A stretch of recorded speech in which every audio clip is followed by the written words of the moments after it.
Բայց ձեզ հարգելի հեռուստադիտողներ, ողջույն, սիրելի հյուրեր, Սարգիս ողջույն, Բուն TV-ի եթերում սկսում ենք Բուն բանավեճի հերթական թողարկումը։ Ողջույն Աննա, ես հիշեցնեմ, որ Բուն բանավեճը հարթակ է, որտեղ մարդիկ ազատորեն ներկայացնում են իրենց կարծիքները, բայց այս հարթակը ունի իր կանոնները եւ յուրաքանչյուր փուլից առաջ մենք հաջորդաբար կներկայացնենք դրանք։ Մինչ այդ հիշեցնեմ նաև, որ մեր հեռուստադիտողները նույնպես կարող են մասնակցել մեր հաղորդաշարին, դրա համար պետք է պարզապես այցելել Բուն բանավեճի սոցիալական հարթակներ, Facebook-ում եւ Instagram-ում, տեսնել, գտնել մեր հաջորդ հաղորդման թեման եւ գրել իրենց ուզող հարցերը։ Այո, Աննա, այսօր մենք անդրադառնալու ենք շատ կարևոր մի հարցի, Իրանի շուրջ իրավիճակին, Իրանում պատերազմ է, այդ իրավիճակը անդրադառնում է նաև բնականաբար Հայաստանի վրա, Հայաստանը Իրանին հարևան երկիր է, նախորդ օրերին գրեթե 2 շաբաթվա ընթացքում մենք տեսանք, որ ռազմական գործողությունների հետևանքով սպանվեց Իրանի երկարամյա ղեկավարը, սպանվեցին Իրանի բարձրաստիճան մի շարք պաշտոնյաներ, ռազմական գործողությունները շարունակվում են։ Եվ այդ շարունակվող ռազմական գործողությունները, ինչպես նշեցիր Սարգիս, ունենում են նաև իրենց ազդեցությունը մեր տարածաշրջանի վրա եւ սա կարևոր թեմա է քննարկելու նաև Հայաստանի անվտանգության տեսանկյունից եւ այդ թեման այսօր կքննարկենք մեր հյուրերի հետ։ Այո, ներկայացնենք հյուրերին Արեգ Քոչինյան, Հայկական խորհրդի նախագահ, բարև ձեզ, պարոն Քոչինյան։ Միջազգայնագետ Ալեն Շադոնց, բարև ձեզ, պարոն Շադոնց։ Այո, պարոն Դավուդյան, վերլուծաբան Տիգրան Դավուդյան, բարև ձեզ, շնորհակալություն հրավերն ընդունելու համար։ Եվ արևելագետ Արմեն Պետրոսյանը, բարև ձեզ, պարոն Պետրոսյան, շնորհակալություն ներկա լինելու համար։ Ներկայացնենք առաջին փուլի կանոնները, Աննա, խնդրեմ։ Առաջին փուլում մենք հարցեր կողենք մեր հյուրերին, յուրաքանչյուրը կունենա մեկական հարց եւ 2 րոպե ժամանակ այդ հարցին պատասխանելու համար։ Այո, բայց այստեղ կանոնը հետեւյալն է, որ մենք չենք ընդհատում մեկը մյուսին, 2 անգամ ընդհատելուց հետո 3-րդ անգամ ընդհատելու պարագայում մենք դուրս կհրավիրենք այդ մասնակցին ցավոք սրտի եւ բնականաբար մեզ մոտ արգելվում է անձնական վիրավորանքներ հասցնելը։ Վստահ եմ, որ այդ կանոնները կիրառելու կարիք չի լինի մեր հաղորդման ընթացքում եւ այսպես սկսենք մեր առաջին փուլը եւ առաջին հարցը կլինի ձեզ, պարոն Շադոնց։ Արդեն երկրորդ անգամ բանակցությունների ընթացքում Ամերիկայի Միացյալ Նահանգներն ու Իսրայելը պատերազմ են սկսում Իրանի դեմ։ Ու թեև դա ինչպես նշեցի երկրորդ անգամ է, տպավորություն է, որ միջազգային հանրությունը անակնկալի է գալիս այս պատերազմից։ Միաժամանակ, եթե նայում ենք, թե Իրանը ինչպիսի ենթակառուցվածքային պատրաստություններ է տեսել եւ մենք հետևելով նաեւ տարիների ընթացքում հռետորաբանությանը, տպավորություն է, որ Իրանը տասնամյակներ է ինչ պատրաստվում էր այս պատերազմին։ Կարծում եք ինչպիսի ռազմավարություն կա Իրանում պատերազմի հնարավոր նաև ելքերի վերաբերյալ։ Ճիշտն ասած, ռետրոսպեկտիվ այդպես է թվում, որ կարծես թե դատապարտված էր, որ այս պատերազմը պետք է սկսեր, բայց ներկայիս Ամերիկայի Միացյալ Նահանգների վարչակազմի վարած քաղաքականության մեջ անորոշությունը շատ մեծ ատրիբուտ է կազմում ու 50-50 էր, թե այս պատերազմը կսկսեր թե չէ, ու ինձ թվում է ամերիկյան կողմը այդ տակտիկական հաջողության այդ գայթակղությանը չդիմացան ու արդեն ռազմավարական նպատակը պատերազմի երկրորդ պլան մղվեց ու իրենք գնացին վերնախավը գլխատելու ճանապարհով։ Իսկ թե արդյոք իրանական կողմը պատրաստվում էր սրան կամ այս սցենարին, ապա տասնամյակներ շարունակ Իրանը փորձում էր խուսափել այս սցենարից, պատրաստվում էր նրան, որ Միացյալ Նահանգների դիմակայունությունը ինքը իրականացնի այլ երկրների տարածքում, իր այսպես կոչված առաջնային պաշտպանության ճարտարապետության շրջանակներում, դրա կոնտեքստում Իրանը աջակցություններ ցուցաբերում Իրաքում, Պաղեստինում, արդեն Սիրիայում ու Եմենում գտնվող իր դաշնակիցներին, որպեսզի Միացյալ Նահանգների ռեսուրսները ու ուշադրություն նրանց վրա ուղղեն։ Այդ համակարգը սկսեց չաշխատել 2024 թվականից արդեն սկսած, 2025 թվականին Իրանը դարձավ հենց ուղիղ պատերազմի թիրախ, ու 2025 թվականից հետո տեղի ունեցած փոփոխություններն էին հիմնականում միտված նրան, որ Իրանը պետք է սկսի արդեն մտածել ավելի գոյաբանական պատերազմի մասին, ու այստեղ արդեն այսպես կոչված մոզաիկ պաշտպանական մոդելը դարձավ իրենց հիմնական դիմադրության մեթոդը, որ ինչքան էլ վնասներ իրեն կրեն, այնուամենայնիվ ռեժիմը կշարունակի հարատևել։ Այս է եղել Իրանի վարած քաղաքականությունը։ Պարոն Պետրոսյան, հարցը միայն Իրանը չէ, Իրանի շուրջ զարգացումները անդրադառնում են ողջ տարածաշրջանի վրա։ Մինչ պատերազմը մի քանի այսպես հիմնական գծեր էին հա, առանձնանում։ Մենք տեսանք, որ Միացյալ Նահանգների միջնորդությամբ Իսրայելի եւ արաբական երկրների միջև ինչպես կարծես հաշտեցման այսպես գործընթաց սկսվեց, մենք տեսանք, որ Չինաստանն էր փորձում օրինակ Սաուդյան Արաբիայի եւ Իրանի միջև հա բանակցություններ, որպիսի մեկնարկեն Թուրքիաների միջնորդական այսպես տարբեր եւ նախաձեռնություններով լայն առումով հանդես գալիս եւ այսպես տարբեր գծեր, տարբեր առանցքներ էին ձևավորում։ Ինչ եք կարծում պատերազմի արդյունքում, մինչև պատերազմի հետևանքներին անդրադառնալը, ինչ փոփոխություններ կենթարկվի ընդհանրապես Մերձավոր Արևելյան աշխարհաքաղաքական քարտեզը։ Շնորհակալ եմ։ Իմ գնահատմամբ ոչ միայն պատերազմից հետո, այլև նաև առաջիկա տարիներին զուգահեռ աշխարհաքաղաքական իրողությունների հետ բնականաբար պարբերաբար Մերձավոր Արևելքի անվտանգային աշխարհաքաղաքական քարտեզը կրելու է փոփոխություններ։ Ձեր նշած զարգացումները, օրինակ նույն Իսրայելի եւ արաբական երկրների միջև Աբրահամյան համաձայնագրերի, ուրեմն այդ գործարքները, պայմանագրերը, հետո բացի դրանից Թուրքիայի ակտիվացումը տարածաշրջանում, դա արդեն տարածաշրջանային մրցակցության համատեքստում, Չինաստանի ազդեցության փոփոխությունները, նաև քաղաքական դիվանագիտական մակարդակում Իրան-Սաուդյան Արաբիա հարաբերությունների կարգավորման գործընթացի համատեքստում։ Դրանք պրոցեսներ էին մինչև 2022 թվականը, երբ որ աշխարհակարգի փոփոխության ներկա ուրեմն իրողությունները արդեն պրակտիկ փուլ չէին մտել եւ տարածաշրջանային եւ Մերձավոր Արևելքում նաև աշխարհաքաղաքական մրցակցությունների դինամիկայի արդյունք են։ 22 թվականից հետո եւ կոնկրետ Մերձավոր Արևելքի համար հատկապես 2023 թվականից հետո երբ որ մեկնարկեց Իսրայելի գործողությունները Գազայի հատվածում եւ դրան զուգահեռ արդեն մյուս պրոցեսները նույն Լիբանանի դեմ, Հիզբալլահի դեմ պատերազմը, Սիրիայի դեմ գործողությունը, դրանից հետո արդեն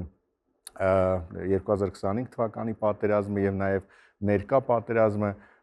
դրանք արդեն Մերձավոր Արևելքում հենց այդ նշածս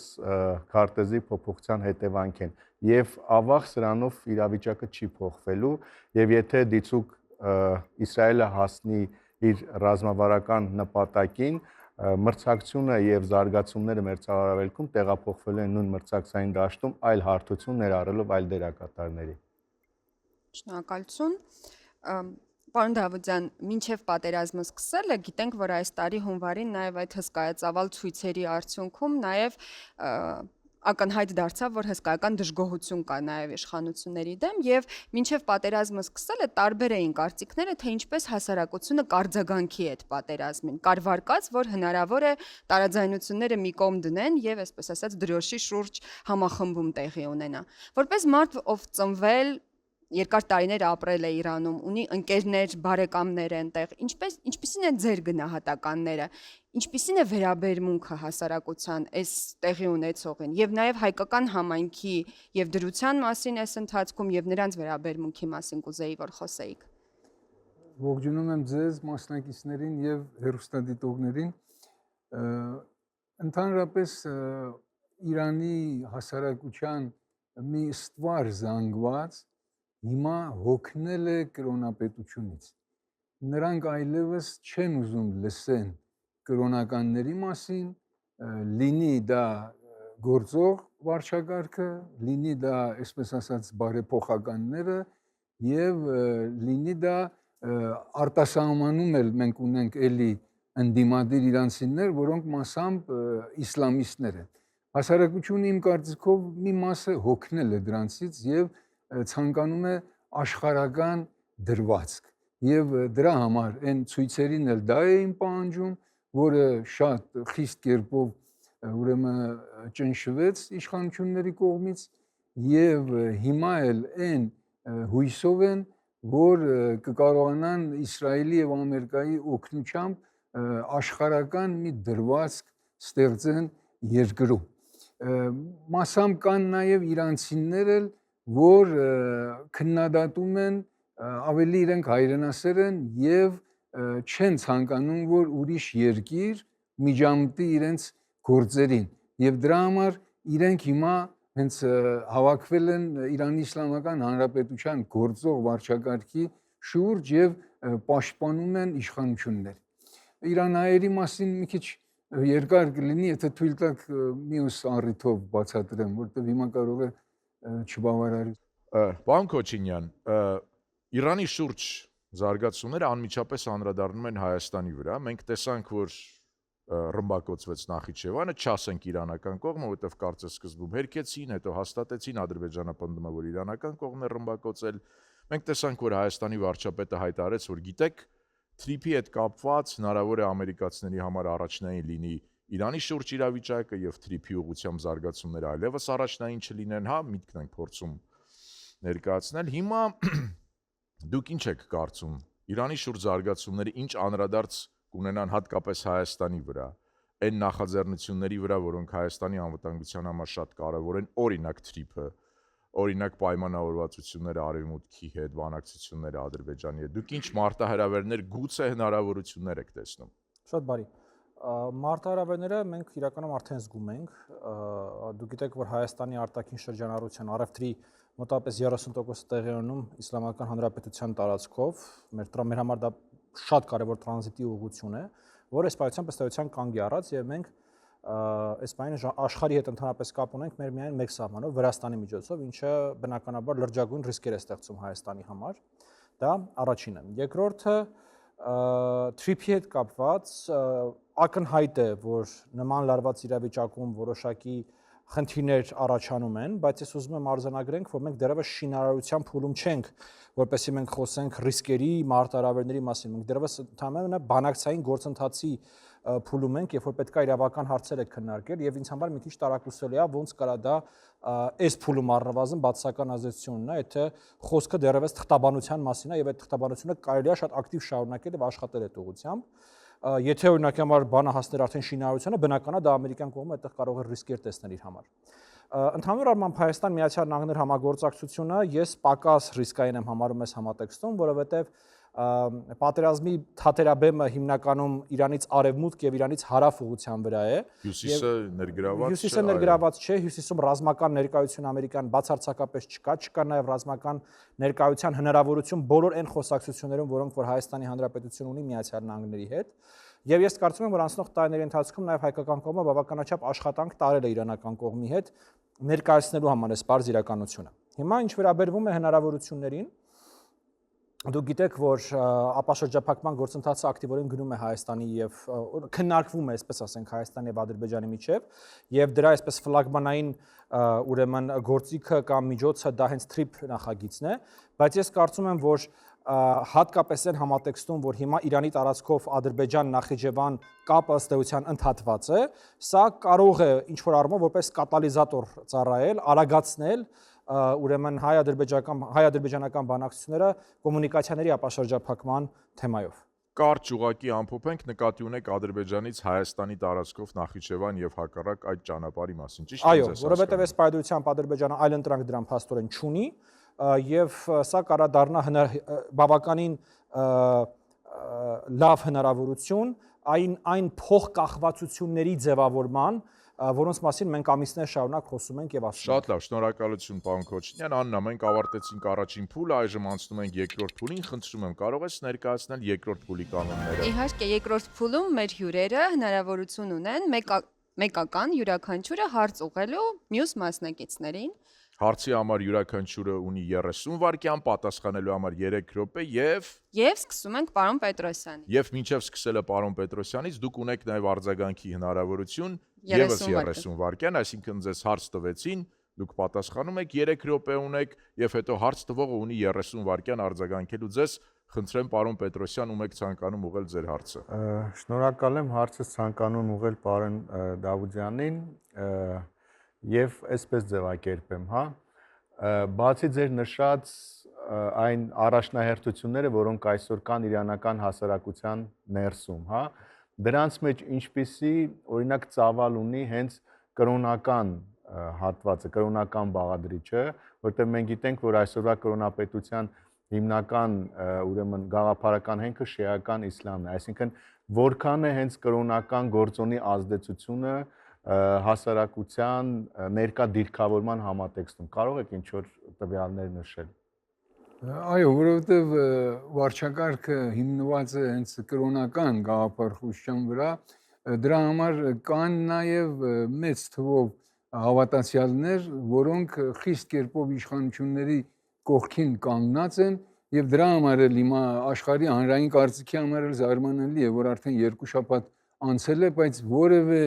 ասենք, իշխանության մեջ որևէ փլուզում, որևէ անջատում, որևէ ենթադրենք դեսպանի ապաստանություն, որևէ զինվորական հրամանատարի հրաժարական ոչ մի նման բան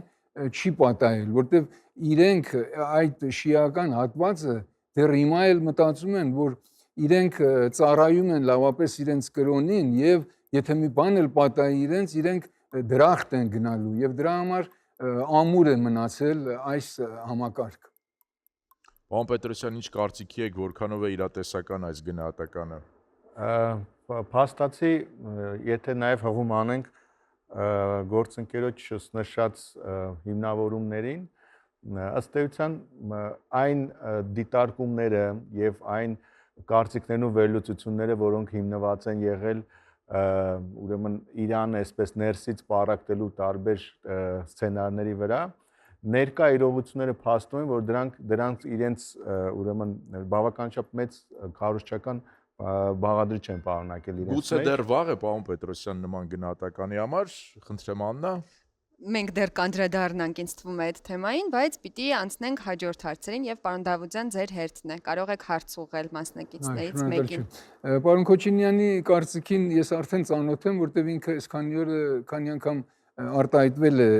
դրա մասին, որ մենք արդեն ճանապարհ տանք, որ Ադրբեջանը կարողանա միանա Նախիջևանին եւ այդ կոմունիկացիաները ստեղծվեն։ Բայց ես հարց ունեմ, որ ինչու հենց այս ժամանակ մենք նաև չպահանջենք, որ դրա դիմաց Ադրբեջանը մեզ թույլ տա, որ երասխից մենք Նախիջևանի տարածքով կապվենք Մեղրիի հետ։ Ինչու անընդհատ մենք պետք է միակողմանի զիջումներ կատարենք Ադրբեջանին։ Պարոն Քոչինյան։ Շատ ճիշտ հարցադրում է, ես կարծում եմ, որ որևէ կերպ իմ ասածը հնչած մտքին չի հակադրվում եւ չի հակադարձում։ Եթե դուք նկատեցիք, ես միտքը ձևակերպեցի այսպես, որ ստեղծված իրավիճակը կարող է բավականին լավ խթան հանդիսանել կոմունիկացիաների ապաշրջափակման համար։ Կոմունիկացիաների ապաշրջափակումը բնականաբար ներառում է նաև հայկական կողմի համար ապաշրջափակում, ուղղակի այստեղ մի հատ հարց կա, որ քանի որ այսպես Իրանում կա այն իրավիճակը, որը որ կա, մենք երասխով Նախիջևանով ուր գնանք։ Ոնց որ Մեղրիից հետո Իրանն է, այսինքն այդ պետքա ձեր հետ ֆիքսենք, որ այս պայմանությամբ մենք բնականաբար շատ ցանկալի կլինի, որ բանակցային գործընթացի ընթացքում ամեն ինչը գնա սինխրոն այսպես տարբերակով, բայց այս պայմանությամբ մենք այդ ճանապարհի կարիքը Նախիջևանով անցնենք, հասնենք Մեղրի, Մեղրից հետո ուր գնանք։ Իսկ հակառակ տրամաբանության մեջ ես կարծում եմ հիմա հրաշալի հնարավորությունը, սա ոչ թե մենք ինձ թվում է պետքա դիտարկենք որպես զիջում Ադրբեջանին, այլ մենք սա պետքա դիտարկենք վերջապես ինչ որ հարցով Ադրբեջանին մեզանից հետաքրքրություն կամ մեզանից եթե այդ բառը կարանք նույնիսկ օգտագործեն կախվածություն ստեղծելու տրամաբանության մեջ, որտեղ մինչև այս պահը մենք ինչ ունենք, մենք ունենք որ Ադրբեջանով գալիս է մեր ցորենը, Ադրբեջանով գալիս է բենզին, Ադրբեջանից գալիս է բենզին, այսինքն մինչև այս պահը բոլոր կախվածությունները, որոնք որ ստեղծվել են Ադրբեջանից մեր կախվածություններ, իսկ եթե մենք այս ճանապարհն ենք Ադրբեջանին տալիս, մենք ստեղծում ենք հակառակը Ադրբեջանի կախվածություն մեզանից, եւ իմիջիայլոց այդտեղ մի թեպետ այդ հարցը չկար, բայց դա էլ եմ ուզում արձանագրենք, որտեղ ես տեսել եմ նաեւ նման հարցադրում համացանցում, բա մենք ոնց կարանք հիմա մեր դաշնակցի, մեր բարեկամ Իրանի նկատմամբ այնպես քայլ անենք, որ եթե ինքը այդպես պատժում է Ադրբեջանին, մենք Ադրբեջանին հնարավորություն տանք Նախիջևանի հետ կապ ունենալու։ Գործընկերներ 90-ականներին Իրանը արել է ճիշտ նույն բանը Հայաստանի հանդեպ, երբ որ պատերազմ էր եւ երբ որ Նախիջևանի իզոլացիան Հայաստանի գլխավոր ռազմավարական առավելություններից մեկն էր Ադրբեջանի նկատմամբ, Իրանը տվել է այդ ճանապարհը Ադրբեջանին եւ Ադրբեջանը ունեցել է կապ Նախիջևանի հետ հենց Իրանի շնորհիվ։ Հիմա զուգահեռ, բայց նաեւ Մեղրի կամուրջը այո, բայց մենք հիմա ես որևէ կերպ ինչ որ բարոյական պարտք չեմ համարում, որ Հայաստանը ունի Իրանի հանդեպ եւ Հայաստանը պետքա, ինչպես դա բազմիցս նշվել է, իր շահերով եւ իր հետաքրքրություններով առաջ շարժվի եւ եթե կա հնարավորություն, նորից եմ ուզում նշել, գնալու այդ փոխկախվածությունների ձևավորման եւ զարգացման ճանապարհով, մենք պետքա գնանք այդ ճանապարհով։ Արձագանքի հնարավորություն ունեք։ Ես նման խնդիր չունեմ, որ քանի որ Իրանը պատժել է Չէ, ես այդպեսի Դա հարց ձեր չի չունեմ։ ասում, ասում եմ համացանցում կա նման բան։ Եվ հետո Իրանը կարծեմ չի փակել, Ադրբեջանն է փակել ճանապարհը։ Այնպես որ ես համաձայն եմ, որ ելնելով մարդասիրությունից մենք ճանապարհ տանք իրենց, բայց մի բան էլ մենք ստանանք, ոչ թե միայն մենք տանք։ Շնորհակալություն։ Պարոն Քոչինյան, խնդրեմ, ում եք ցանկանում հարց ուղղել։ Հա, ես պարոն Շադունցին հարց ունեմ։ Պարոն Շադունց, տեսեք, երբ որ օրինակ խոսվում էր ժամանակի նրա մասին, որ այս կենտրոնական ապարատը ոչնչացվի շարքից դուրս գա, կարող են տեղի ունենալ այդ Իրանի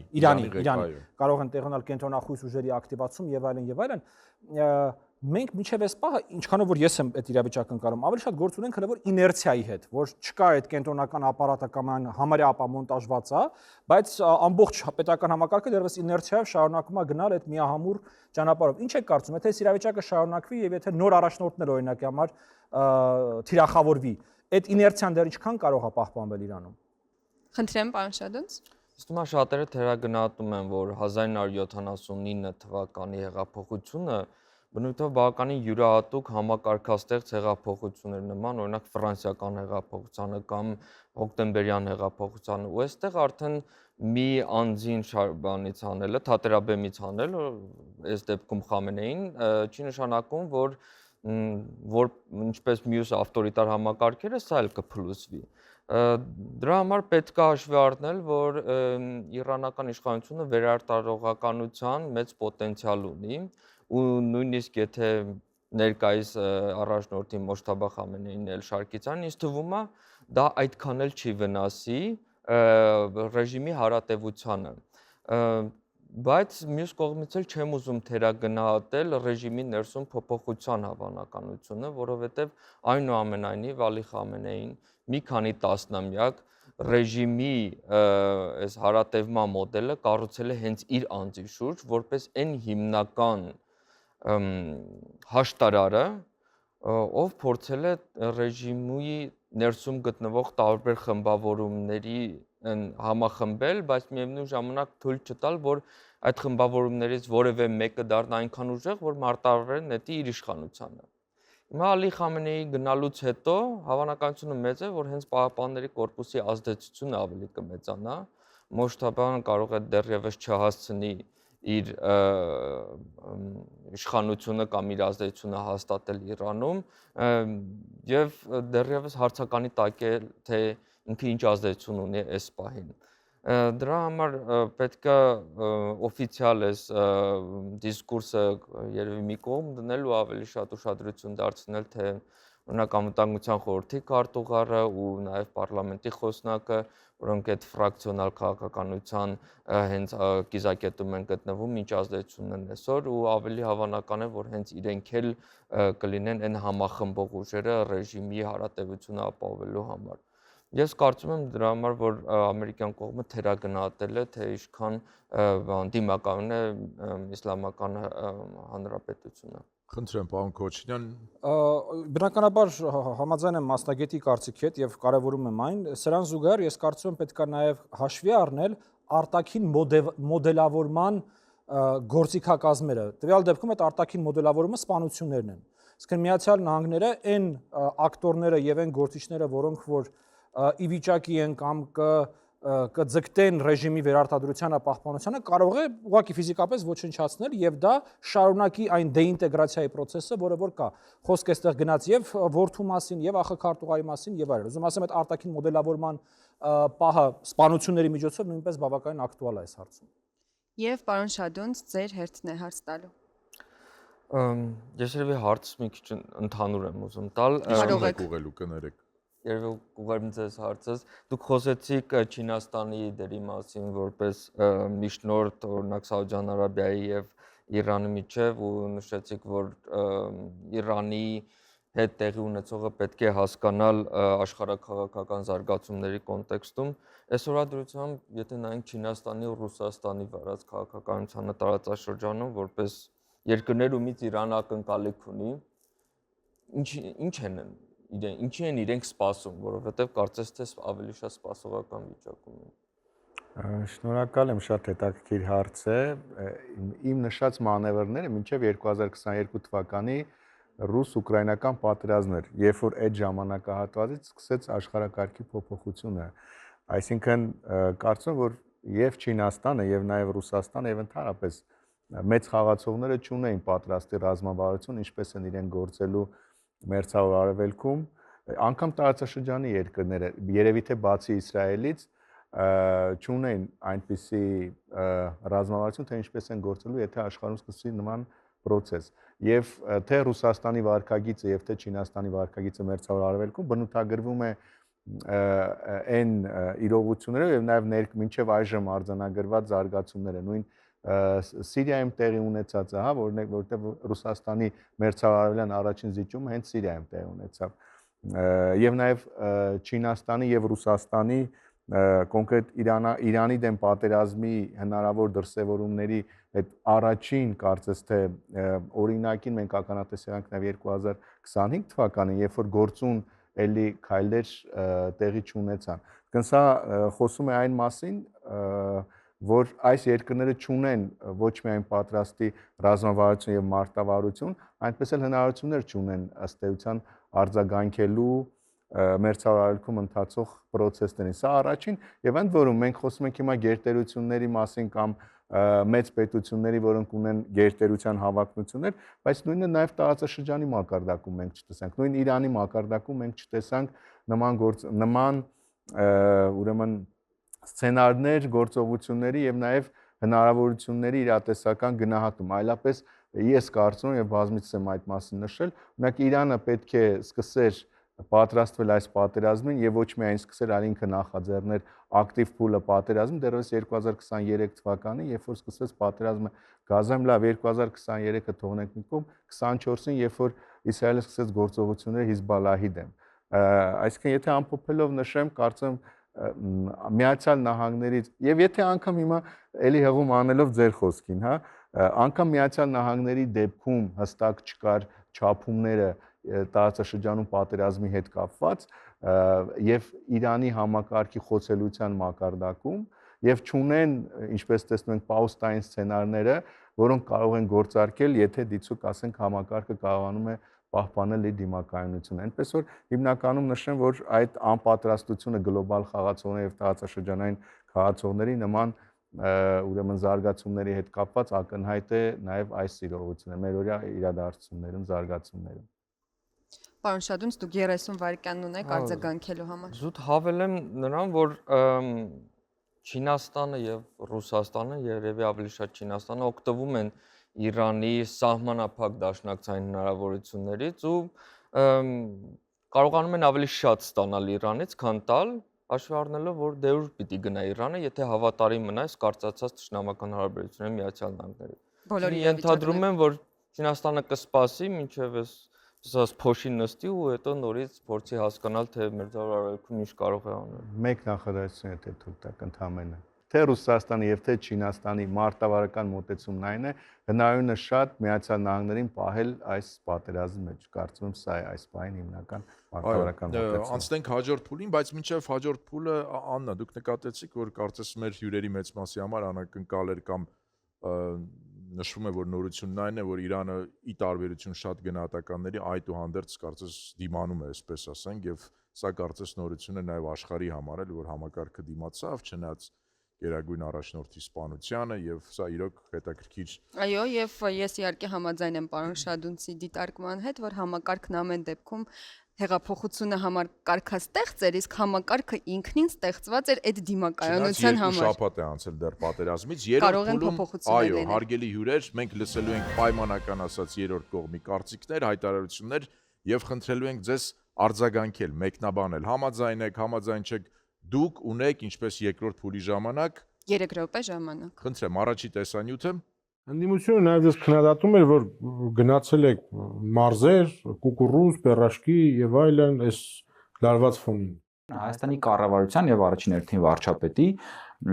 գլխավոր խնդիրն է, որ Հայաստանի շուրջ, Հայաստանի համար ապահովի խաղաղություն։ Մենք հիմա ծանր աշխատանքի արդյունքում անցնելով այդ դժոխքի միջով կարողացել ենք Փառք Աստծո ապահովել խաղաղություն եւ մենք հիմա ամրապնդում ենք այդ խաղաղությունը, մենք գնում ենք շփվում ենք մեր ժողովրդի հետ։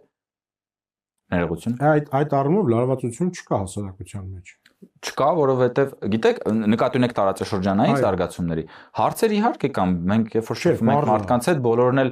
հարցնում են, բա ինչ պիտի լինի եւ այլն, բայց ընդհանուր առմամբ ես օրինակ առաջին անգամ վերջին շրջանում այցելությունների եւ քաղաքացիների հետ շփման ընթացքում հասկացա, որ մեր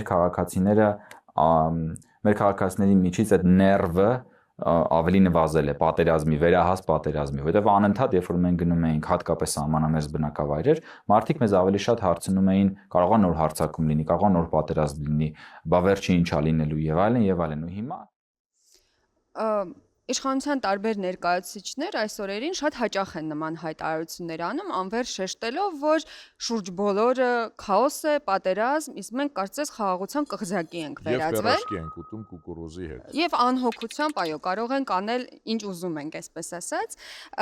Ինչպես սա կարելի է մեկնաբանել։ Իսկապես հաշվարկներ կան աշխարհաքաղաքական, որոնք թույլ են տալիս մեզ այսքան անհոգ լինել, թե ամեն դեպքում սա նախընտրական ինքնավստահության ցուցադրություն է։ Կուզեի ձեր կարծիքը, պարոն Շադունց։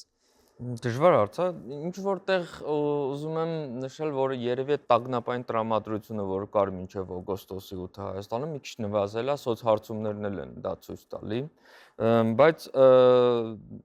դրանից հետո ունենալ ամբողջական հանգստություն, որ արդեն մենք կողել ենք այն խաղաղության շրջան, դա էլ մի քիչ չափազանցված կլինի, այս ամեն ինչին, որ հիմա հասել ենք, սա պահպանելը անընդհատական աշխատանք է պահանջելու ու առհասարակ հարևան երկրում անկայունություն ունենալը կարող է մեծ վտանգներ բերել, դա կլինի փախստականների հոս, դա կլինի նաև որ հենց նույնս TRIP կոչված ծրագիրը կարող է հետաձգվել, բացի դրանից եթե մենք ուզում ենք մասնավոր սեկտորից ներդրումներ ունենալ Իրանի սահմանում գտնվող մեծ ենթակառուցվածքներ կառուցելու համար, ապա այդտեղ էլ կարող են ինչ-որ խնդիրներ առաջանալ, այսինքն Հայաստանի կառավարությունը պետք է ինչ-որ հավանական սցենարների զարգացման հիման վրա երևի պայմանական պլաններ մշակի, որ եթե սցենարը լինի, ինչ քայլեր կձեռնարկենք, բեի դեպքում ինչ ձեռնարկներ կլինեն, որպեսզի ավելի արդյունավետ ռիսկերի կառավարում ունենանք։ Թե մարդիկ կուկրուզ են ուտում, պերաշկի են ուտում, դա ինձ առհասարակ չի հետաքրքրում, չի էլ մտահոգում, ինձ ավելի շատ հետաքրքրում է, թե օրինակ անվտանգության խորհուրդը ինչա քննարկում, այդ կուլիսներում ինչ պատրաստություններ են տեսնում, որպեսզի Հայաստանը կարողանա հնարավորինս լավ արձագանքել հավանական զարգացումներին, որովհետև այս պատերազմի ամենից վտանգավոր կոմպոնենտներից մեկը այն է, որ ինքը կարող է ուղղակի վերահսկողությունից դուրս գալ, դա վախեցնում է արդեն ներառված բոլոր կողմերին, նույնիսկ այսօրվա դրությամբ արդեն Իսրայելին, որը առաջի ջատագովերից էր այս պատերազմների։ Արդեն տեսնում ենք, որ աշխարհագրությունն էլ է սկսում մեծանալ։ Լիբանանում են արդեն ինչ-որ ռազմական գործողություններ տեղի ունենում, Իրաքում էլ են նմանատիպ գործողություններ Թուրքիայի վրա երկրորդ անգամ հարձակման Հիմա եթե արդեն դա պատերազմը վերածի ոչ թե ինչ-որ միջպետականի, այլ քաղաքացիականի, դա ուղղակի կատաստրոֆիկ զարգացում կլինի Հայաստանի համար։ Բայց դա սցենար է, որը պետք է նույնպես հաշվի առնել։ Ինչքան էլ որ այս պահին դեռևս դրա բանը չենք տեսնում, հավանականություն չենք տեսնում։ Շնորհակալություն, պարոն Դավության, դուք ինչ կարծիք ունեք այս մոտեցումների հետ եւ անհոգության այս ցուցադրության մասին ինչ կարծիք ունեք։ Ընդհանրության մեջ ես մեր իշխանությունների այս քաղաքականությունը Իրանի, Իսրայելի, Միացյալ Նահանգների պատերազմի կապակցությամբ ես ընդունում եմ, ճիշտ քաղաքականություն ունեն։ Պարզապես մեր իշխանությունները սովորություն ունեն, որ հանրային ճնշման հետևանքով իրենց կեցվածքը փոխում են։ Օրինակի համար 28 փետրվարի առավոտյան ժամը 5-ին արդեն Իրանը հայտարարեց, որ առաջնորդը զոհվել է։ Եվ 4 ժամ հետո մեր անվտանգության խորհրդի նիստն է եղել, այսինքն մեր պետությունը արդեն տեղյակ է դրա մասին։ Բայց հայտարարության մեջ ասում է, որ մենք ցավակցում ենք զոհերի համար։ Հարավային Հարևանի երկրի ղեկավարը զոհվել է առանց անուն տալու, ասում է ցավակցում ենք զոհերի համար։ Բայց հետո ճնշման հետևանքով հաջորդ օր արդեն անունով ցավակցում է։ Հետո մենք արևելքցի ենք, մենք իրանցիները ունենք ենթամշակութային որոշ այսպես հատուկ սովորություններ։ Հիմա պատկերացրեք, օրինակ մեր շենքի վերևի հարկի հարևանը, պապիկը մահացել է, եւ ես էլ պետք է իմ թորան ծնունդը անեմ։ Հնարավոր է արդյոք, թե պետք է մի ձևով հետաձգեմ, ավելի զուսպ լինեմ։ Հիմա մեր իշխանությունները, այդ ավտոբուսի մեջ նստածները գիտեն, որ հարավային Արևանի առաջնորդը զոհվել է։ Գոնե այդ պիրաշկի ուտելը, գոնե մեր թիվ 1 ղեկավարը չաներ։ Հիմա մյուսները ոչինչ։ Կամ հետո մենք հիշում ենք նաև Սուլեյմանի սպանությունը։ Սուլեյմանի սպանության ժամանակ էլ մեր երկրի ղեկավարը Լեռնագնանչությամբ էր զբաղված, ասենք սարի վրայից ցավակցում է։ Այն դեպքում, որ կարող էր ենթադրենք գոնե գրասենյակից անել։ Բայց նաև խաղաղության կոչեր էր անում այդ ժամանակ 20 հունվարի։ Ես կարծում եմ պետք է նկատի ունենալ։ Դիտենք հաջորդ տեսանյութը։ Առաջինը եւ նախաձեռնել եւ փորձել քայլել ձեռնարկել ոչ թե պիրաշկի ուտելով, այլ անել ամեն ինչ նաեւ որպես հարևան երկիր պատերազմը օր առաջ կառնացնելու ուղղությամբ։ Ինչ է արվում։ Փորձել են ինչ-որ զանգել, ինչ-որ կապվել, առաջարկներ տալ։ Մենք հարևան երկիր ենք։ Մեր չափով ոչ բյուջեով մենք կատարից մեծ ենք։ Քյուվետից էլ այսպես առանձնապես շատ չենք զիջում այդ երկրներին, բայց մեր շահերը վտանգված են։ Մենք պետք է մի դիրքորոշում որդեգրենք, թե չէ։ Մենք պետք է փորձենք նաև եվրոպացիների հետ, Միացյալ Նահանգների հետ մեր ձայնը լսեցնել տար եւ ասել ստոպ։ Էս ուր եք տանում։ Մենք չափերով կարծես Կատարի չափ։ մոտ ենք Կատարին, Հայաստանը ինչ կարող է անել, ինչպես կարող է զսպել Միացյալ Նահանգներին ու Իսրայելին, որ Միացյալ Նահանգներն ու Իսրայելը չռմբակոծեն Իրանը եւ չի անում Հայաստանի կառավարությունը եւ պերաշկի է ուտում։ Շատ լավ, ես կարծում եմ, որ մենք գործ ունենք մի հերթական մեդիա փուչիկի հետ, որի հեղինակներից մեկը ձեր Եգոր Տեսանյութի հերոսն է, այդ մինչև քոքը մաշեցնելու տրամաբանության մեջ, հա։ Սա մեդիա փուչիկ է, ինչպես օրինակ այդ զիջումների ամբողջ դիսկուրսն է մեդիա փուչիկ, որը որ իրականության հետ բացարձակապես կապ չունի։ Տեսեք, եկեք փաստերից հիմա խոսանք։ Այս ընթացքում անվտանգության խորհրդի նիստերի հաճախականությունը Հայաստանում համադրելի է պատերազմական, երբ որ մեր մոտ էր պատերազմ, այդ փոլի անվտանգության խորհրդի նիստերի հետ։ Սրան զուգահեռ ֆիքսել է ինչ-որ մեկը, որ պատերազմից մի քանի օր առաջ Հայաստանի պաշտպանության նախարարը մեկնել էր Իրան, ու այդ դրա հետ կապված ամերիկացիները մեզ հարցեր չունեն։ Դրան զուգահեռ մեր այս կեցվածքի ենթակառուցվածքային նախագծերի ամերիկացիների պրոյեկտների համատեքստում իրանցիները մեզ հարցեր չունեն։ Ժողովուրդ ջան, սա երկնքից շինք է։ Սա բավականին լուրջ աշխատանքի, հավասարակշռված աշխատանքի արդյունք է, որ եւ իրանական կողմը եւ ամերիկյան կողմը այս արճակատման մակարդակի եւ խորության համատեքստում երկու կողմերը մեր նկատմամբ հարցեր չունեն։ Եվ սա այն ակտիվ նեյտրալիտետն է, որի մասին մենք տարիներ շարունակ խոսել ենք եւ որը որ պետք է Հայաստանին։ Սրան զուգահեռ, տեսեք, երբ որ օրինակի համար այդ բաներից են խոսում, հա, այդ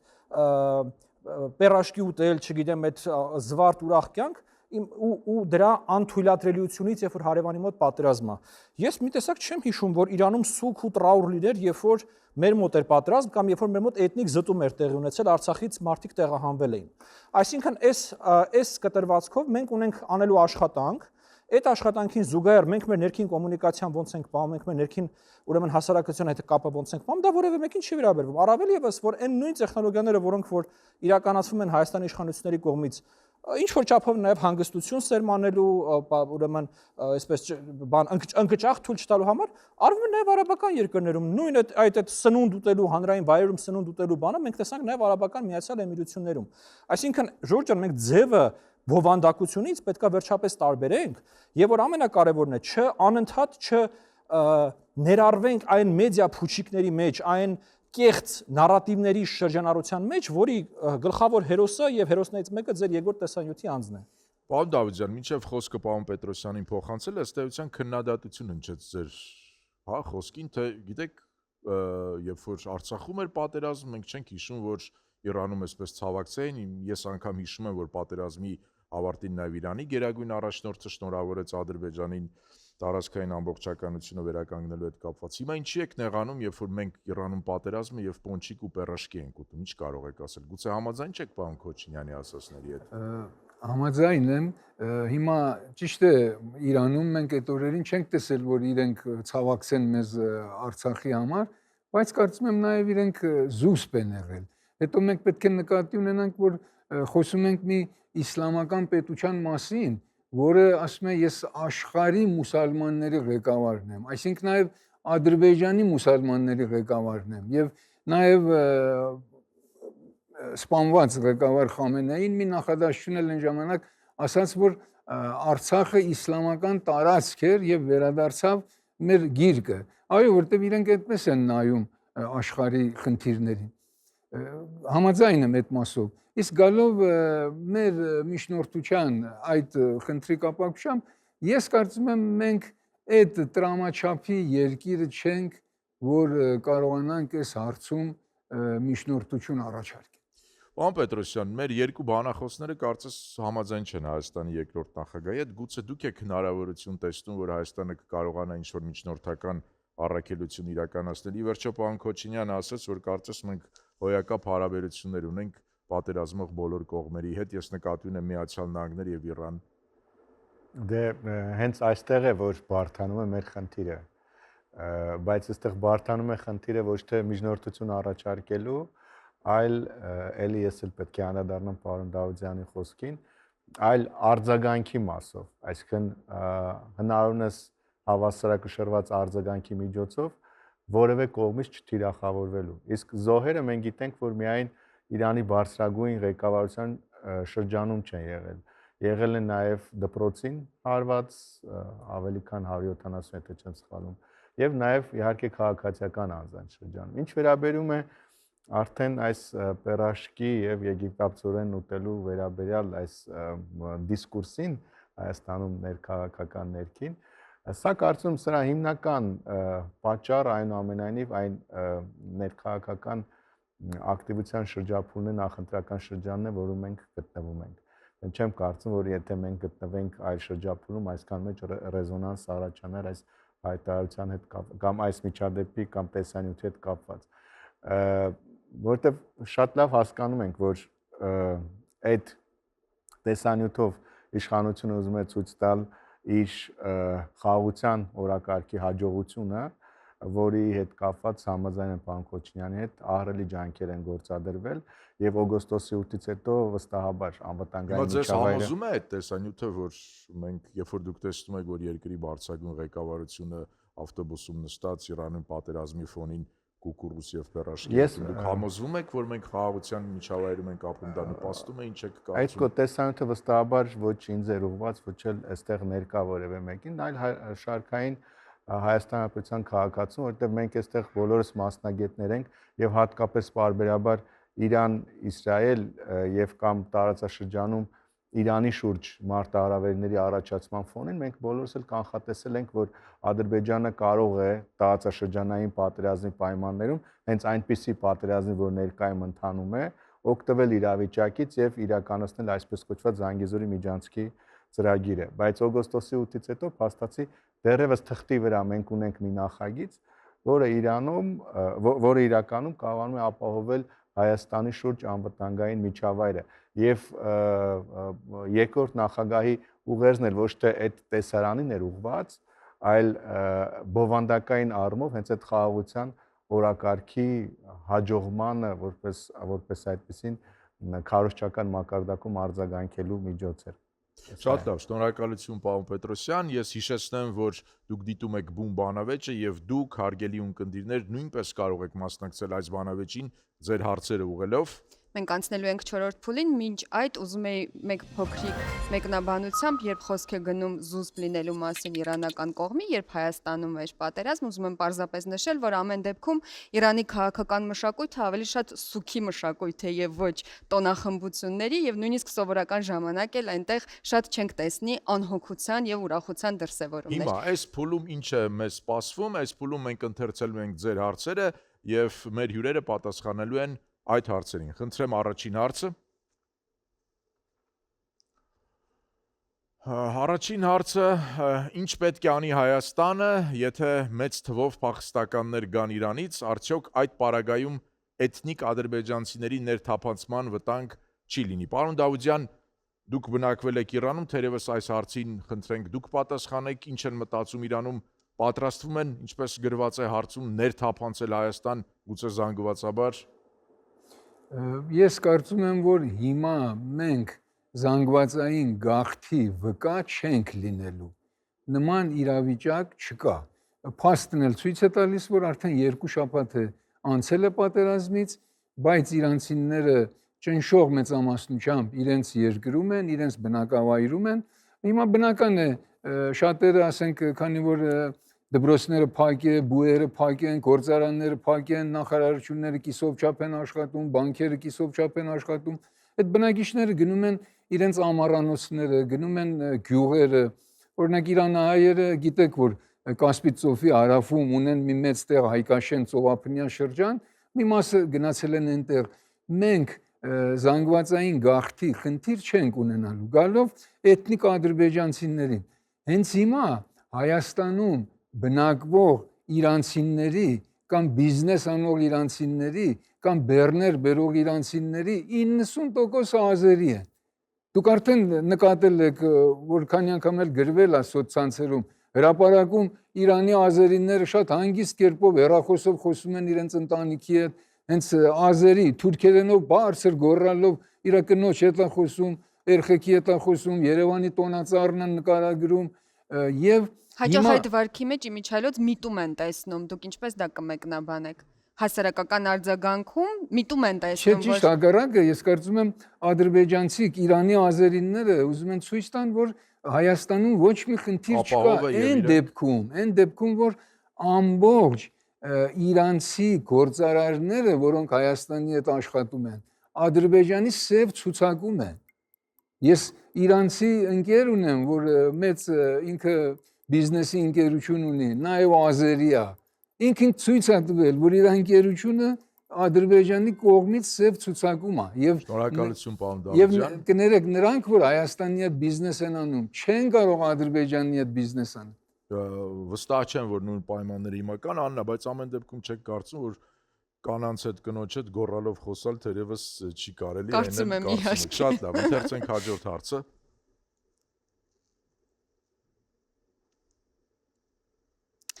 ԱՄՆ-ի ծրագրերը հասել կամ հասնում են իրենց նպատակին, մեզ հարցնում է մեր հեռուստադիտող Վահե Գևորգյանը։ Ով է ուզում ԱՄՆ ծրագրերից խոսել։ Պարոն Քոչինյան, կուզեք։ Ես կարծում եմ ԱՄՆ-ի ծրագրերից կարող եք պատասխանել այս հարցին։ Ես ԱՄՆ ծրագրերի մասնագետ չեմ բնականաբար, առավել եւս այս ադմինիստրացիայի դեպքում, երբ որ այդ ծրագրերը շատ բարդ է հաշվարկել եւ կանխատեսել եւ ընկալել, ամեն դեպքում մի բան ակնհայտ է, որ այն հաշվարկը, որով որ պատերազմը սկսվում էր, դա այսպես կայծակնային, մոտավորապես Վենեսուելայի սցենարով այս րոպեական հաջողություն ստանալու սցենարով պատերազմը չի ստացվել։ Այո, իրենց մոտ ստացվել է հենց պատերազմի առաջին րոպեներին ուրեմն շարքից հանել երկրի բարձրագույն ղեկավարությունը, բայց չի ստացվել դեզինտեգրացիայի հասցնել պետական կառավարման համակարգը, եւ այս պայծկսած ըստ էության երկու սցենար կա, կամ Միացյալ Նահանգները ինչ որ չափով այսպես պրեստիժի հարցակ սկսեն ընկալել եւ շատ ավելի շատ ռեսուրսներ ու էներգիա կներդնեն ջախջախելու համար իրանական կողմը եւ պետական կառավարման համակարգը Իրանում, կամ կխրտնեն այն ծախսերից եւ այն էներգիայից, որ անհրաժեշտ է լինելու դա անելու համար, եւ հետքալ կանեն ու կասեն մենք հաջողել ենք, մենք ինչ որ ուզում ենք անենք, դա օրինակ այաթոլլահին սպանելներ, դա հենց արել ենք եւ ռազմական պոտենցիալը Իրանի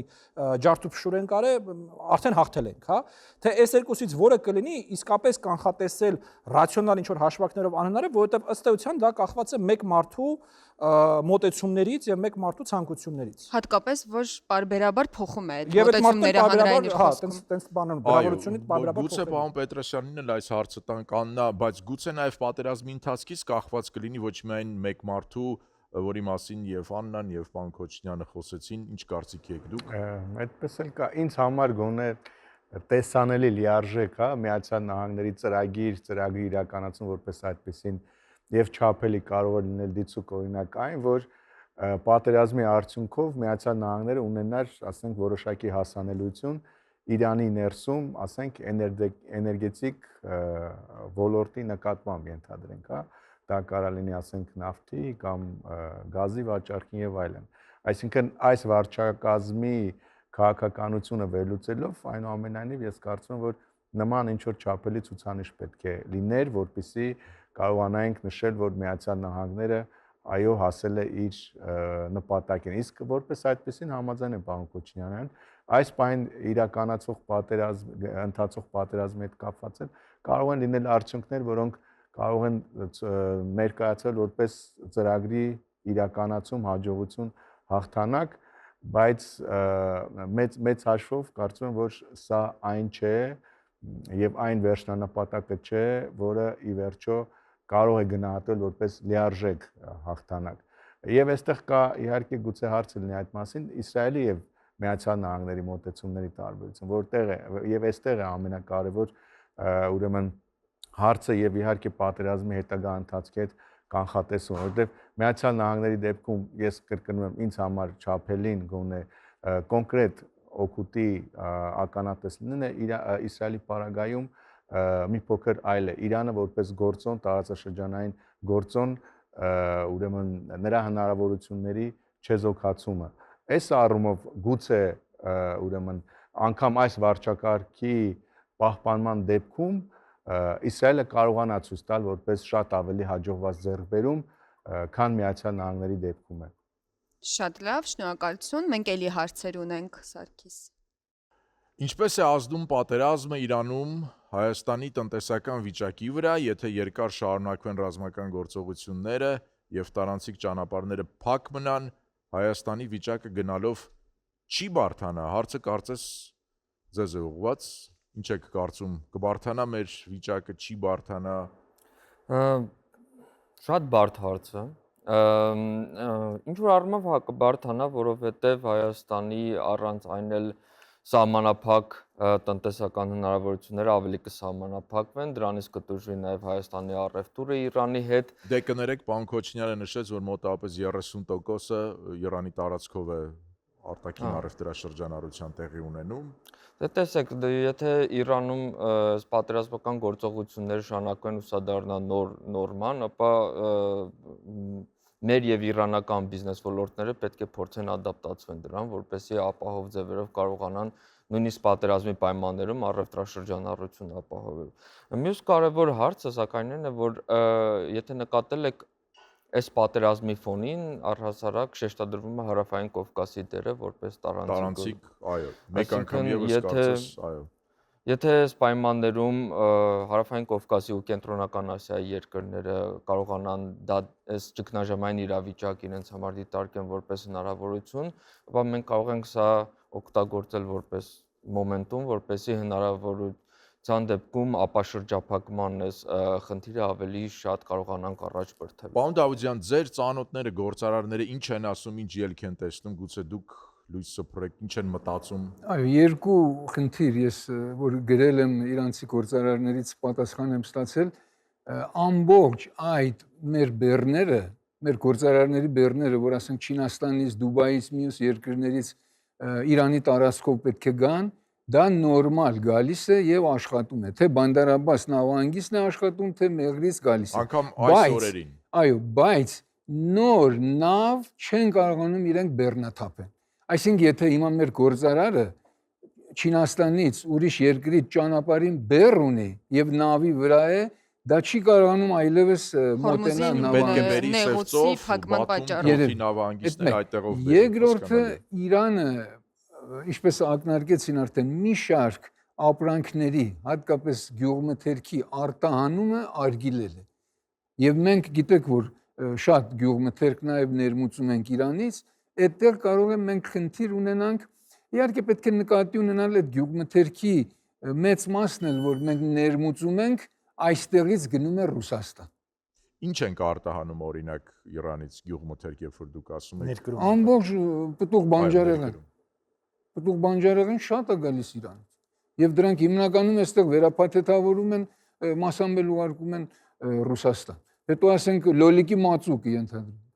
Պարոն Քոչինյան, ես տեսնում եմ դուք էլ ուզում եք։ Այո, իրականում այս կարծիք ասել այդ տնտեսական խնդիրներին զուգահեռ կա նաև երկու բավականին լուրջ ու կարևոր քաղաքական խնդիր։ Ճիշտ տնտեսական քաղաքական-տնտեսական խնդիր։ Մեկը այն է, որ ոչ այնքան այդ 30%-ն է մեզ էքստրեմալ իրավիճակում հիմա դնում, որքան որ հիմա մենք մենակ մեկ ճանապարհ ունենք։ Հասկանում եք, ոչ թե այդ հարաբերակցությունն է խնդիրը, այլ նա խնդիրը, որ թե կար երկու ճանապարհ, հիմա կա միայն մեկ ճանապարհ եւ մեր կախվածությունները Վրաստանից էականորեն ավելացել են, ինչը իր մեջ բավականին լուրջ ռիսկեր է պարունակում հատկապես Վրաստան-Արևմուտք հարաբերությունների այս կոնյունկտուրայի մեջ։ Սա առաջին քաղաքական խնդիրը, որը որ գնալով ավելի մեծ լարում է այս կարծեմ առաջացնելու։ Եվ երկրորդ խնդիրը դա ուրեմն մեր պրոյեկտները, որոնք որ մենք նախաձեռնել ենք Միացյալ Նահանգների հետ եւ ամենաառաջինը բնականաբար TRIP-ը, թեպետ ես ինքս ասացի, որ այս բան շինարարություն չկա, հələ բանակցություններ են եւ չպետք է այդտեղ դանդաղում լինի, բայց ամեն դեպքում եթե այս պատերազմական իրավիճակը երկարում է, դա բնականաբար ստեղծում է նոր ռիսկեր, նոր մարտահրավերներ մեր պրոյեկտների իրականացման համար, որոնք որ նախորդ փուլում, նախորդ տրամաբանության կամ այդ արճակատման նախորդ շիկացվածության մակարդակում ընդունելի էին դառը կողմերի համար։ Եվ մենք ըստ էության խնդիր ենք ունենում ինչ որ առումով վերաբանակցելու իրանական կողմի հետ, ամերիկյան կողմի հետ այդ պրոյեկտների իմպլեմենտացումը։ Շնորհակալություն։ Շատ լավ, անցնենք հաջորդ հարցին։ Իմ մոտ տպավորություն է, հարցնում է մեր հեռուստադիտողը, որ այս պատերազմով Թրամփը մեծ լավություն է անում Պուտինին, որովհետև աշխարհի ուշադրության կենտրոնում հիմա ոչ թե Ուկրաինան է, այլ Իրանը։ Ինչ կարծիքի են փորձագետները։ Մեր փորձագետներից Ալեն Շադունցը անդրադարձավ Իրան-Ռուսաստան, Իրան-Չինաստան նաև հարաբերություններին, գուցե ունեք հավելում այս հարցին պատասխանելու համար։ Կոպիտ ասած, պատերազմը ինչ-որ առումով փրկողակ էր տնտեսական Թրամփի կողմից նետված Ռուսաստանին, որովհետև Ռուսաստանը բյուջետային դեֆիցիտի խնդիր ուներ ու հիմա նավթի գնի բարձրացման շնորհիվ երեք Financial Times-ը գրեց, որ օրական 150 միլիոն դոլարին ավել եկամուտ են ստանում ու կարողանում են մոտենալ այդ բյուջետային դեֆիցիտը ծածկելուն։ Այս առումով Ռուսաստանը կարելի է ասել շահում է առնվազն կարճաժամկետ կտրվածքով այս պատերազմից։ Սակայն ես ուզում եմ նաև մի կարևոր նյուանս շեշտադրել, որ երկարաժամկետ առումով Ռուսաստանը կարող է այս ամեն ինչից, այս պատերազմը որպես աշխարհակարգի փոփոխումը արագացնող երևույթ, դրանից ավելի պարտված դուրս գալ, որովհետև նախկինում Ռուսաստանի դիմադրություն Միացյալ Նահանգների նկատմամբ ինչ որ առումով էֆեկտիվ էր, որովհետև Միացյալ Նահանգները համակարգի հեգեմոն էր ու փորձում էր համակարգը պահել։ Իսկ Ռուսաստանը փորձում էր համակարգը փչացնել, որպես ավելի թույլ կողմ, որպես փչացնող դերակատար, ավելի հեշտ է դա անել։ Իսկ հիմա Միացյալ Նահանգները ուղղակի թողել է այդ համակարգը ու ինքն էլ է սկսել վարել ագրեսոր մեծ տերության քաղաքականություն։ Դե քանդելը տեսեք ոնց է լինում տրամաբանությամբ։ Դու այստեղ արդեն իրենք երկուսը դառնում են ուղղակի ավելի ուժեղ մեծ տերություն ու ավելի թույլ մեծ տերություն ու այս հարաբերակցության պայմաններում երկարաժամկետ առումով Ռուսաստանը կարող է այդքան էլ չշահել։ Բայց այսօր Թրամփը Ռուսաստանին օգնում է այս բյուջետային հարցերը լուծել, այո։ Պարոն Պետրոսյան, երկարաժամկետ կտրվածքով եթե նայելու լինենք, նաև Ռուսաստան, Իրան, Չինաստան այդ եռանկյունու շատ հեղեղուկ վիճակի մասին էր խոսում պատերազմին արձագանքը Ռուսաստանի եւ Չինաստանի։ Այս դիտանկյունից ինչ է լինելու հետո։ Դե տեսեք, այս բանին մինչև հետոն անգամ անցնելը մենք տեսնում ենք, որ հյուսիս-հարավ միջանցքը ըստ էության եւ դրա կենսագործունեությունը ըստ էության շատ մեծ վտանգի տակ է։ Եվ հիմա օրինակ շատ ավելի կրկին մենք Հարավային Կովկասի աշխարհակաղակական եւ լոգիստիկ դիրքի կարևորման մասին խոսվեց, բայց եթե դա թողնում ենք եւ ընկնում ենք աշխարհակաղակական պրոյեկտների մրցակցության մեջ, տեսնում ենք, որ այստեղ էլ թե Ռուսաստանը եւ թե Չինաստանը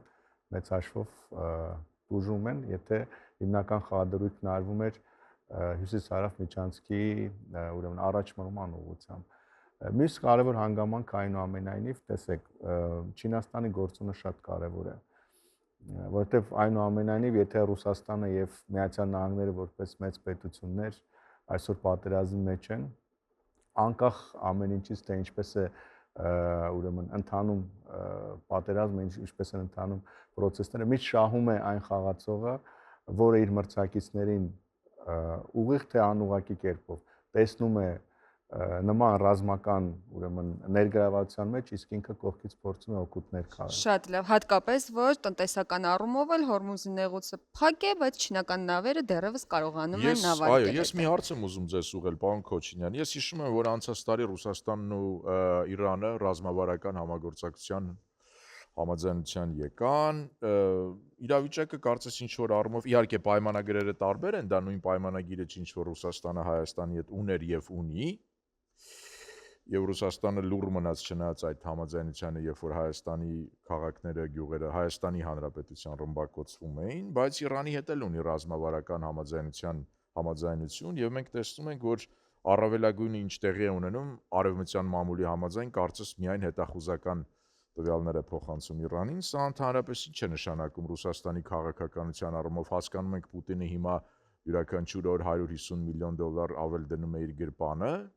բայց նաև տեսնում ենք, որ առանձնապես չի էլ արձագանքում չնայած կնքված համաձայնությանը։ Ես այստեղ ուզում գործընկերոջ տրամաբանությունը շարունակեմ, որ այո, կարճաժամկետ կտրվածքով Ռուսաստանը ունենում է այս իրավիճակից որոշակի ֆինանսատնտեսական օգուտներ եւ դա ակնհայտ է ու դա այս պայծությամբ երևի թե ռուսների համար շատ կարեւոր է ու շատ տեղին է,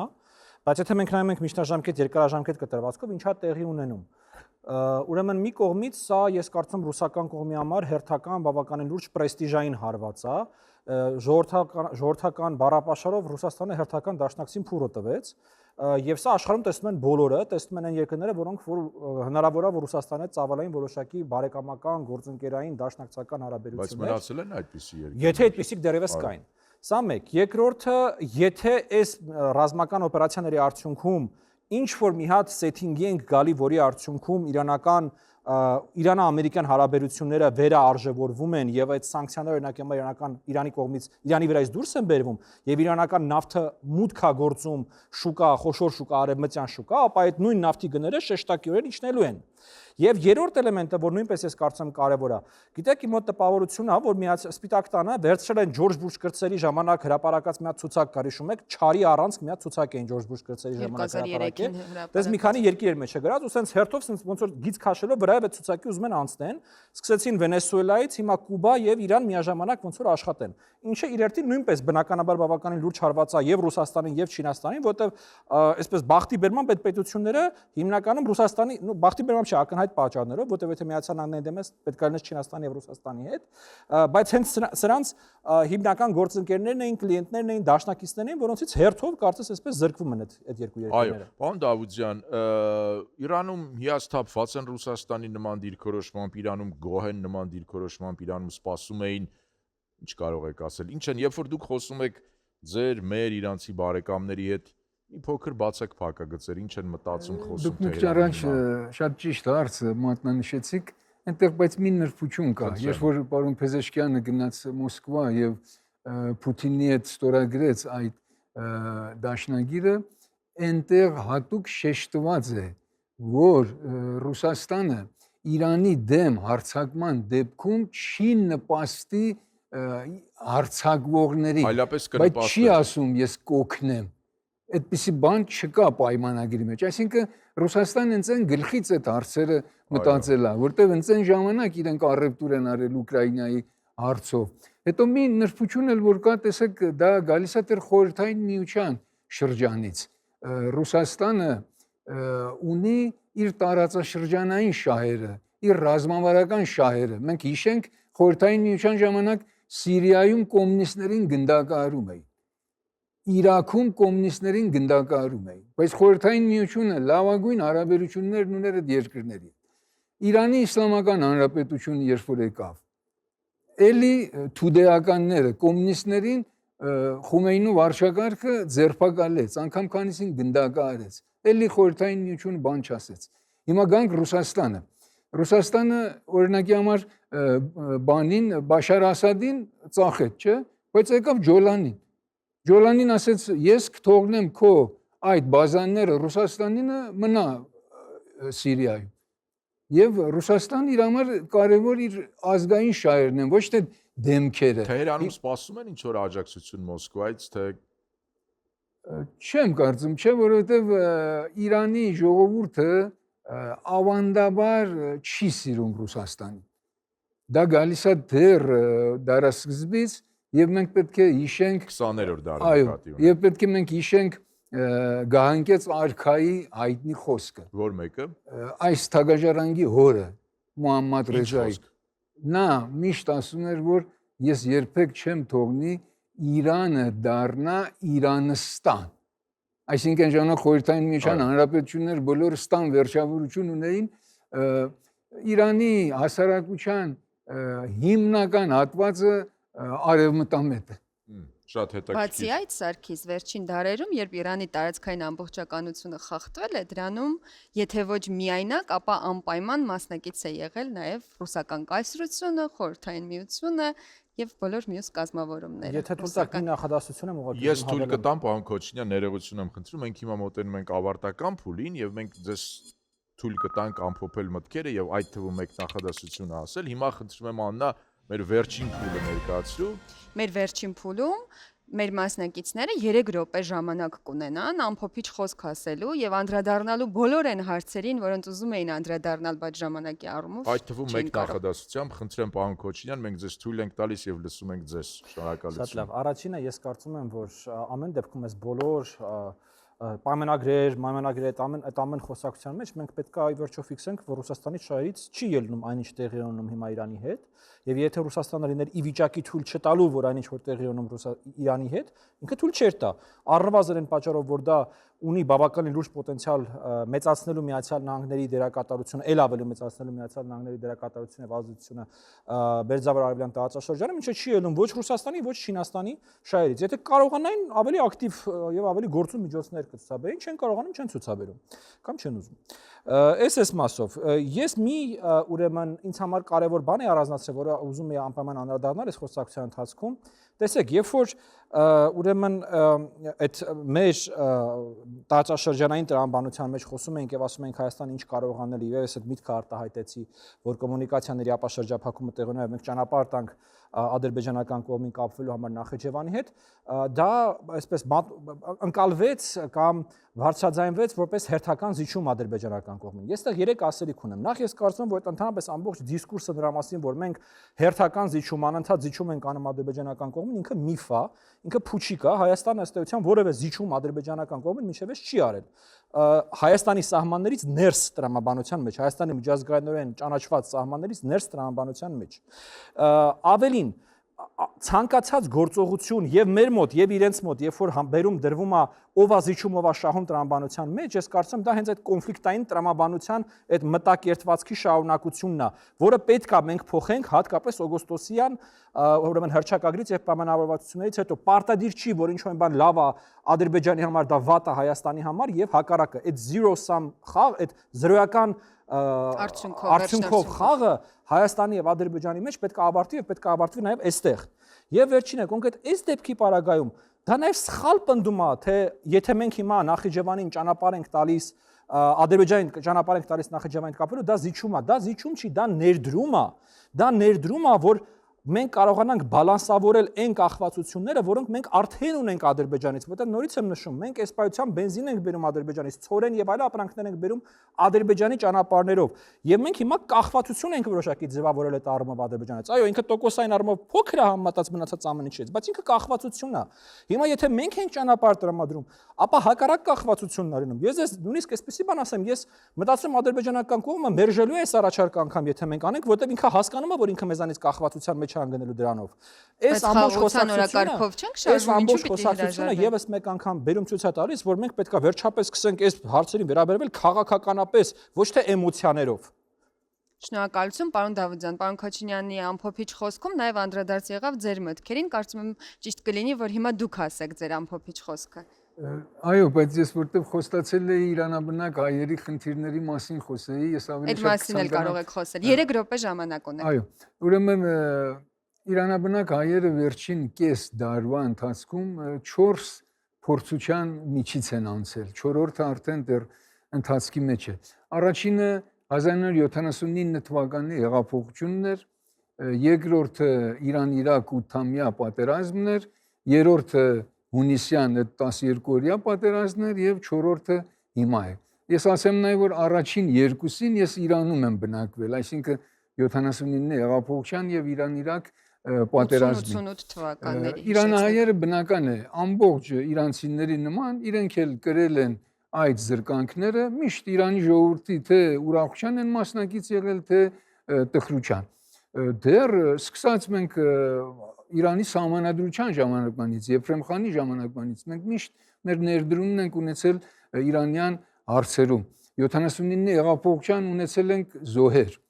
Իրան-Իրաք պատերազմի օրերին ունեցել ենք ավելի քան 100 զոհ։ 12-օրյա պատերազմին էլի բավական տուժեցին նաև մեր հայերը, երևի լսած կլինեք, քանի հատ էլի մեր հաստատությունների ուրեմն ապակինները փշրվեց, վնասվեցին, պարզապես որտեղ կողքի ստրատեգիական շենքերն էին ռմբակոծել։ Հունվարյան ցույցերի ժամանակ Եվ դրա համար իրանահայերը մեծ հարգանք են վայելում Իրանի թե ժողովրդի կողմից, թե պետական շրջանակների կողմից։ Ճիշտ է, իրանահայերի մի մասը հիմա նաև երկքաղաքացի են, ունեն Հայաստանի Հանրապետության քաղաքացիություն։ Բայց ես այդքան էլ համաձայն չեմ Հայաստանի սոցցանցերում ես երբեմն հանդիպում եմ քննադատությունների, որ Հայաստանի իշխանությունները ինչ են անում, պետք է ավտոբուս ուղարկեն իրանահայերին բերեն Հայաստան։ Նման բան չկա։ Իրանահայը ինչու պետք է իր կայքը, իր ամբողջ ապրուստը, իր աշխատանքը հիմա թողնի փախնի գա Հայաստան, նման բան գոյություն չունի։ Եթե էլ որևէ մեկը ցանկանում է, նախ մեծ մասը այստեղ բնակարան ունեն, ուզենան հեշտությամբ գգան, կերթան, բնակարան էլ չունենան, ազգականներ ունեն, գումարած դրան կարող են դիմեն մեր Թեհրանում մեր դեսպանության, եթե նման ցանկություն ունեն։ Բայց որ մենք համայնքը քանդենք եւ բերենք Հայաստան, նման բան գոյություն չունի։ Մենք Իրանայի գործարար ունենք, որ 100 հատ բանվոր ունի։ Այդ բանվորների 90%-ը մուսալման են։ Այսինքն այնտեղ ինքը աշխատում է եւ որևէ ցանկություն չունի երկրից դուրս գալու համար։ Եվ այնտեղ կան հիմա շտաբներ, դե գիտեք, հիմնականում որտեվ երկիրը կրոնապետական է, մերն էլ դարձել է էլի կրոնապետական, այսինքն ամեն ինչ կենտրոնանում է հայոց եկեղեցում։ Այնտեղ կան շտաբներ, որ հանկարծ եթե որևէ հայ ընտանիք տուժել է, ասենք բնակարանի ապակիները փշրվել է կամ Աստված չարած վիրավորվել է, այո, օգնեն, հետո այնտեղ երկու հատ էլ մենք խորհրդարանի պատգամավոր ունենք, նրանք էլ գրասենյակներ ունեն եւ օգնում։ Պարոն Պետրոսյան, ինչ կարելի է սպասել, ինչ պետք է սպասել, ինչից պետք է զգուշանալ, ինչ կարող եք ասել։ Շատ բարդ հարց եք տալիս։ Այս պահին, այսպես ոչ թե կանխատեսումների, այլ անգամ կանխագուշակումների մակարդակում է հարցը, այն ամենը երբ փորձեմ այլ համատեքստում գնահատել իրավիճակը, շարունակելով պարոն Դավությանին, տեսեք, գնահատելով եւ հիմնականում կենտրոնանալով Հայաստանի եւ ընդհանրապես համահայկական խնդիրների վրա։ Այնուամենայնիվ հերթական կարևոր փաստը պետք է արձանագրենք, եթե սկսենք համահայկական խնդիրներից, մեր ցավոք արևելքում մեր կարևորագույն առնվազն երկու համայնք այս պահին եւս շատ մեծ մարտահրավերների առջև են կանգնած։ Մենք սրանց առաջ ունեցել ենք Իրաքում խնդիրը, Սիրիայում ենք խնդիր ունեցել, այսօր Իրանի եւ Լիբանանի հետ ունենք լրջագույն, ընդ որում երկու համայնքներն էլ չափազանց կարևոր են։ Շատ կարևոր են, բայց եկեք Հայաստանի գալիս ենք արդեն Հայաստանը ինչ պետք է սպասի։ Արդեն գալիս ենք Հայաստան։ Հայաստանի հարևանությամբ ցանկացած պատերազմ անկախ դրա կարճաժամկետ կանխատեսելիությունից, արդյոք դա անդրադառնում է անվտանգային առումով ուղիղ Հայաստանին, թե ոչ, դա մեզ համար մարտահրավեր է։ Պատերազմի 5 թե 6-րդ օրը, եթե չեմ սխալվում, մեր հարևանությամբ երկրորդ երկիրը եւս թիրախավորվեց, այսինքն Ադրբեջանը եւս թիրախավորվեց։ Թուրքիայի ուղությամբ եւս գնացին հրթիռներ, այսինքն սա ինչի մասին է խոսում, որ այս պատերազմը որքան էլ որ այս պահին թվում է թե կանխատեսելի է, ինքը ունի անընդհատ այսպես կառավարության հունից դուրս գալու միտումներ եւ սա պետք է լինի ամենաառաջին մտահոգությունը եւ բնականաբար պետք է լինեն բոլոր հնարավոր կանխատեսումները եւ սցենարները նման զարգացումների Ես ճիշտ եմ հասկանում, որ վերջին տարիների, երբ որ մենք խոսում ենք, սա թերևս առաջին պատերազմն է իր ծավալների պատճառով, որովհետեւ Իրանը անգամ Իրաք չէ, անհամեմատ մեծ ռեսուրսներով լի երկիր է, որտեղ կարող են զարգացումները դուրս գալ նախագծվածից, դուրս գալ Միացյալ Նահանգների վերահսկողությունից եւ մենք ունենանք անկանխատեսելի հետևանքներ։ Ճիշտ եք ձեզ հասկանում, որտեղ ես մինչեւ այս էլ նշեցի, որ կա Միացյալ Նահանգներ եւ կա առանձին Իսրայել եւ այստեղ այնուամենայնիվ չնայած մոտեցումների ներդաշնակությանը կան շահերի տարբերություն եւ այստեղ է որ կարող են լինել ուրեմն տարբեր օրակարգեր եւ բնականաբար դրան զարգացումներ։ Հաջորդ կարևոր հանգամանքը, որը երկարաժամկետ կանխատեսումների մասով է։ Տեսեք, այնուամենայնիվ Իրանը Իսլամական Հանրապետության տեսքով ինքը տարածաշրջանային շատ կարևոր հավասարակշռող դերակատար է։ Ես պատահական չէ, որ հարցը սողում եմ պարոն Դավթյանին, տեսեք, կրոնական գաղափարախոսությունը շիայական ինքը շատ կարևոր, այսպես ասեմ, հավասարակշռող գաղափարախոսություն էր մեր տարածաշրջանում եղած այլ մրցակցային գաղափարախոսությունների համատեքստում։ Եվ այստեղ սրա պարտությունը մեզ համար լրջագույն խնդիր է առաջացնում նաև անվտանգային մակարդակում հետագայում մեր կրկին անվտանգային հիմնական խնդիրները ուրեմն քարտեզագրելու եւ լուծումներ առաջարկելու տեսանկյունից։ Շնորհակալություն Աննա, եթե թույլ կտաք ես պարոն Շադունցին մի հարց տամ, հետո դուք շարունակեք, բայց ես զգում եմ, որ դուք եք ուզում պարոն Շադունցին հարց տալ։ Ես զիջում եմ ձեզ այդ հնարավորությունը։ Պարոն Շադունց, մարտահրավերները հասկանալի են, իսկ հնարավորություններ, եթե Իրանում փոխվում է վարչակազմը, չասենք ռեժիմը, ասենք վարչակազմը, եւ Իրանը մի փոքր ավելի մոտ երկիր է դառնում արևմուտքին։ Դա հնարավորություններ բացում է Հայաստանի համար լիարժեք առևտուր անել Իրանի հետ սանկցիաներից դուրս։ Դա հնարավորություններ բացում է Իրանի համար ավելի լավ հավասարակշռել Թուրքիային եւ Ռուսաստանին, որովհետեւ ինքը կունենա արևմտյան տեխնոլոգիաներից, շուկաներից, զինապահեսներից օգտվելու հնարավորություն։ Ես ամեն դեպքում մի հավելում էլ անեմ ձեր հարցին։ Կան հիմա նաև խոսակցություններ են մասին, որ հնարավոր է իշխանությունը անցնի Իսլամական հեղափոխության պահապանների կորպուսին։ Իսկ այդ դեպքում Սարգիսի նախագծած սցենարը հնարավոր է ունենանք։ Այս վերջի բարդ հարցերը մնացին։ Դա հիմա դուք ունեք 3 րոպե ժամանակ, ես ամբողջ իրավիճակը վերլուծելու խնդրեմ։ Դա շատ մեծ եթե է, այսինքն ստեղ վտանգը ոչ թե ապակա ռեժիմի կամ կառավարման ձևի հետ է կապված, այլ վտանգը ավելի շատ այս անցումային շրջանն է։ Այսինքն այս անցումը ինչքան սահուն կլինի, ինչքանով դա կբերի անկայունություն, արդյոք Իրանում իրավիճակը այնքան կխորանա, որ մենք ունենանք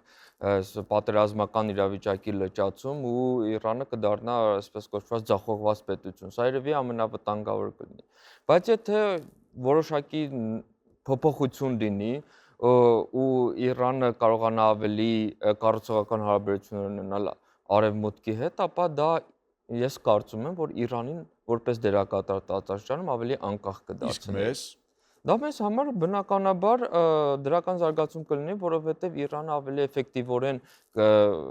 կվարի իր քաղաքականությունը մեր տարածաշրջանում ու ավելի արդյունավետ ձևով կբալանսավորի օրինակ Թուրքիայի ներկայությունը։ Մինչ այս Իրանի քաղաքականությունը մեր տարածաշրջանում եղել է շատ ռուսաստանակենտրոն 2022 թվականի Ուկրաինայի պատերազմը սկսելուց հետո Իրանում ռազմավարական վակուում առաջացել մեր տարածաշրջանի հետ կապված։ Որոնք փորձում են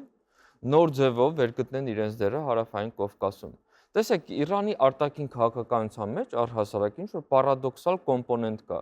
Իրենք հեղափոխությունից սկսած ջատագովել են անկախություն, սակայն իրենց կարծրացած թշնամանքը աշխարհի ամենաուժեղ երկրի հետ սահմանափակել է իրենց արտաքին քաղաքական անկախությունը։ Եթե այս թշնամանքը մեղմացվի կամ առավել եւս վերածվի կամ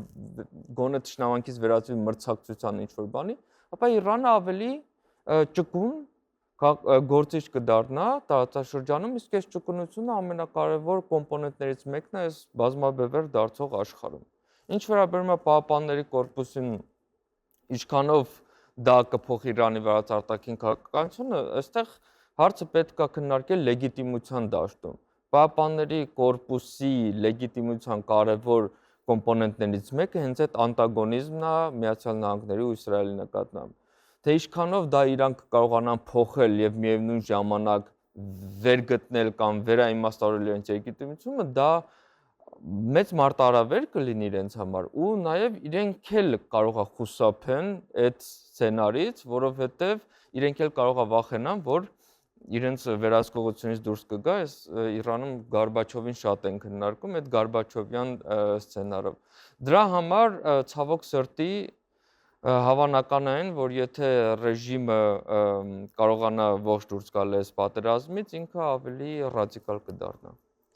Եվ իսկապես ինչպես պարոն Շադունցը նշեց, թեև Իրանի Իսլամական Հանրապետությունը անverջ խոսում էր անկախության կարևորության մասին եւ իր արտաքին քաղաքականությունը խարսխում էր, հռչակում էր, որ խարսխում է ոչ արևմուտք, ոչ արևելք սկզբունքի վրա, բայց առնվազն վերջին տարիներին իր քաղաքականությունը հայացք դեպի արևելքին էր կոչվում։ Եվ գուցե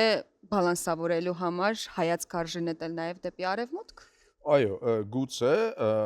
շնորհակալություն Աննա, շնորհակալություն թանկագին հյուրեր մեզ հյուրընկալվելու համար։ Մեր ունկնդիրներին հիշեցնենք, որ մենք եթեր ենք դուրս գալիս ամեն շաբաթօր երեկոյան ժամը 8-ին։ Դիտեք մեզ, բայց ոչ միայն դիտեք, այլ նաև ակտիվ եղեք եւ մեր սոցիալական հարթակներում ծանոթացեք մեր հաջորդ շաբաթվա հաղորդման թեմային եւ գրեք ձեր հարցերը։ Հաջողություն։